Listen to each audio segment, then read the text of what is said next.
Hi hello friends, welcome to our channel. ఇప్పుడు మనమైతే bread omelette ఎలా తయారు చేయాలో చూసేద్దాం ఫ్రెండ్స్. ఈ చిన్నపిల్లలకి స్నాక్ లాగా పెడితే చాలా ఇష్టంగా తింటారు.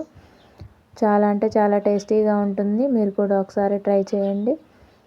ఎలా వచ్చిందో నాకు కమెంట్ చేయండి ఫ్రెండ్స్. ముందుగా అయితే ఒక మిక్సింగ్ బౌల్ తీసుకొని అందులో ఒక కప్పు శనగపిండి తీసుకొని తగినన్ని వాటర్ వేసుకుంటూ ఇలా బ్యాటర్ని ఇలా దోశ పిండిలాగా కలుపుకోవాలి. తర్వాత సన్నగా తరిగిన ఉల్లిపాయ ముక్కలు, పచ్చిమిర్చి ముక్కలు, కొత్తిమీర, పుదీనా, టమాటా ముక్కలు,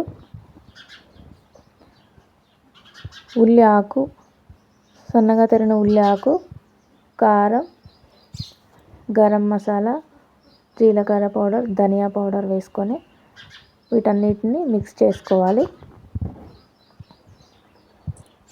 ఇలా మిక్స్ చేసుకున్న తర్వాత కొంచెం పసుపు, రుచికి సరిపడా ఉప్పు వీటిని కూడా వేసుకొని బ్యాటర్ని ఇలా మిక్స్ చేసుకోవాలి. తర్వాత బ్రెడ్ స్లైస్ని తీసుకొని ఇందులో డిప్ చేసుకోవాలి.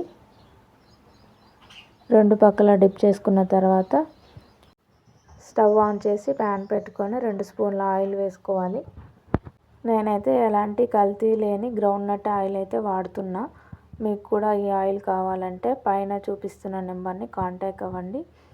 ఈ ఆయిల్ అయితే చాలా ఫ్రెష్గా హెల్తీగా ఉంటుంది. ఎలాంటి ఎఫెక్ట్స్ అయితే ఉండవు, ఫ్రెష్గా ఉంటుంది. మీకు కూడా కావాలంటే పైన నెంబర్ని ట్యాగ్ చేయండి. తర్వాత పెనంపై బ్రెడ్ స్లైసెస్ని ఒక్కొక్కటిగా వేసుకుంటూ 2 పక్కల కాల్చుకోవాలి. అంతే friends, bread omelette ready. Video నచ్చితే లైక్ చేయండి.